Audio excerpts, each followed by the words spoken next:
Hi everyone, welcome back to my channel. I'm Shamira Benson, one part of Team Benson, and I am out here watering my garden and I've noticed some issues. So I was starting just to take care of them, and then I thought this could be a great video for people to learn. So let's talk about what's going on. So guys, I get all the time people say like, oh, you have such a healthy garden, like there's nothing attacking your garden. And that's not true. Things attack my garden. It's just not attacking my garden where it's overrunning my garden, so my garden still looks like this. But there are some things that we have some issues with. So I'm gonna go over them, give you some tips on how I take care of them. I grow a natural organic garden here in zone 9B. Well, as natural and organic as I can in the city. As you guys probably hear the city noise. But I don't spray anything on my garden. I don't treat my garden with anything. I don't use any type of pest control. I try to do things as natural as possible. So I'm gonna go over how I do that with you guys, and hopefully that'll help your gardens grow healthy and happy too. So step one is going to be to don't spray anything on your garden. Now this is going to take maybe like a couple seasons of your garden just looking rough because you have not attracted any bigger predators in order to solve some of the issues. So your garden's going to look pretty rough, and it's going to be okay. You're going to battle through it. It's still going to produce. You're just going to struggle watching it get attacked by things. If you let it go through that season, then it'll start attracting things. Like, you know, if you guys think about it, you're this one little spot in this huge, massive world that all the other insects that are not expecting there to be a little oasis here in the desert need to be able to find. So you have to let them be attracted to those different chemicals that the plants are giving off, because the plants themselves will give off chemicals to attract bugs and let them know that there's something going on with them. So number two is to know when your plant is done and know when it's trying to produce nice healthy seeds. Now there is a lot going on in my lettuce. Now this is a lettuce. The lettuce is pretty much ready for me to collect the seeds from it. As you can see, a lot of them are starting to dry out and wisp away, so there's probably going to be lettuce everywhere.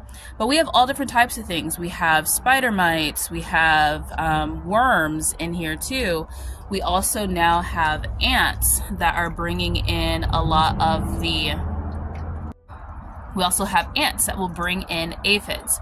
But why am I not concerned that they're going to attack my Swiss chard, which is right next to it, sometimes even touching it? So I'm not concerned because the Swiss chard isn't giving off the chemical that it is done and that it wants to go to seed. The Swiss chard is happy, so it's not going to attract those insects. When you have insects attract your neighboring plants, it's because your neighboring plants are also having some type of issue, whether it's stress from the heat, whether it's you're growing it out of season and it doesn't like it, or it's overwatered and it's waterlogged. Any of those different things are going to attract those insects, and that's when you have to worry about things jumping from one to the other. Now this lettuce plant is fully, it's seeded, it's ready to go, it's done. So basically it's just trying to kill the rest of its plants and its foliage off. Now I want to be able to use those leaves for mulch, because I mulch a lot in my garden with things that come out of my garden. So I'm know now, especially now that I see the ants, and that's usually like the big guns to bring in the aphids, because if you guys don't know, aphids need to be carried up to your plants, and they're carried up to your plants by ants. So when you see those, that's how you know they're upset, and it's sad.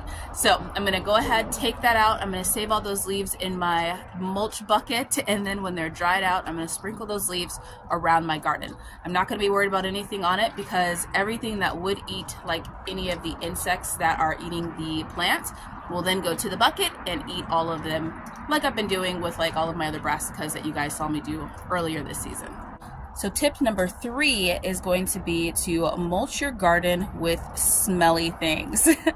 So this is my corn. I know right now that these colder temperatures will make the corn not as happy as it wants to be, because it wants to be a lot warmer.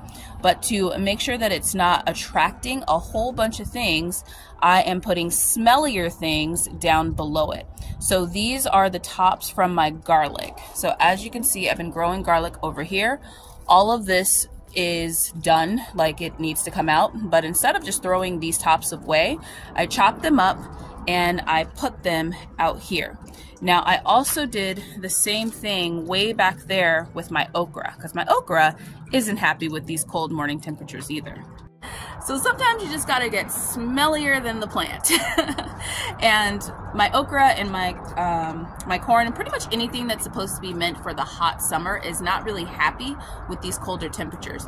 My garlic, or my bed right here, smells like garlic. Even though those leaves are dead, it reeks of garlic right here. And it's going to keep things from being attracted to these corn and let the corn get time for the summer to come in and those hot temperatures to come in. Now, I also save a lot of money on mulch because I just use things that are dying and are dead in my garden. Those leaves, I don't let those things go to waste. So I don't actually have to buy mulch, and I haven't bought mulch in years. This also helps because my worms that are in those beds will then eat what's on top. They're eating that mulch that's on top because they're just leaves. They're not like anything hard that they don't want to eat.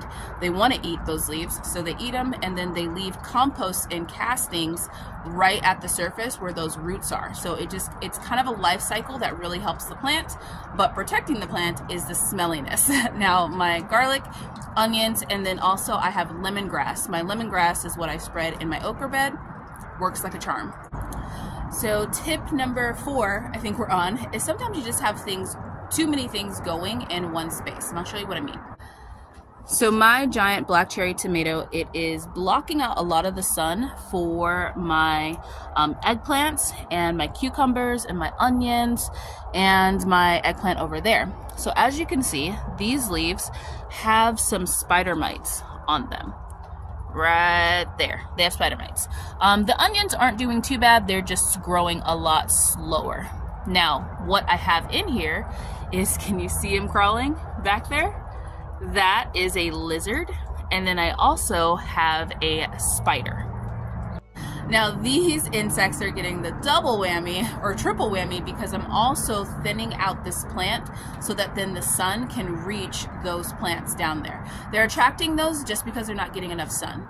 And what's protecting them though is those little lizards. They're coming in and they're just eating all those like little random insects and basically, you know, clearing a lot of those leaves.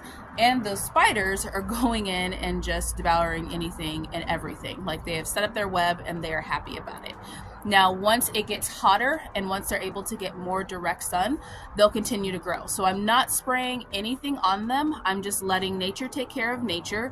And I'm doing my part by giving them more sun by putting like little holes in my big black cherry tomato where they're at so that then they can get more of that direct hot Arizona sun. And now we have aphids. So this is the plant I was actually working on. This one is my Chinese red lung noodle bean, and as you can see, it is starting to put off noodle beans, but we have little aphids on it. So what are we doing about it? So guys, on this plant, I'm getting aphids at the bottom, but not at the very top. The very top is getting full sun, full sun, and the plant is happy about that.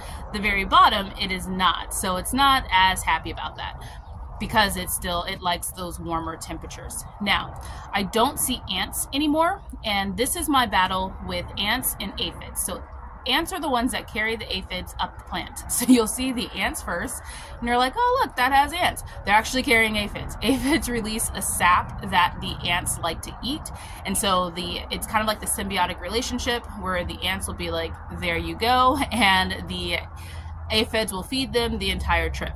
Well, once they get up there, they stop releasing that sap because now they're concentrated on just, you know, doing what they need to do to the plant and eating the plant. Flies. So what I do is I wait for them to get up there, I wait for the ants to go away, and then I hit them off with a hard blast of water. So now every morning, since there's no ants on that plant, I just rinse it with a hard gust of water. So basically what that's doing is it's keeping that population of aphids down a lot, and it has to attract the ants again, which will then have to bring up the aphids and then start that process all over again. So by me keeping that population down, I'm not letting it get out of control. And aphids, once you wash them off, they can't crawl back up themselves. So it really does help keep it under control, help allow those bottoms to kind of get their fruiting going, because they're already starting to produce a lot of green beans. But once it gets hotter, then the whole plant will be a lot happier.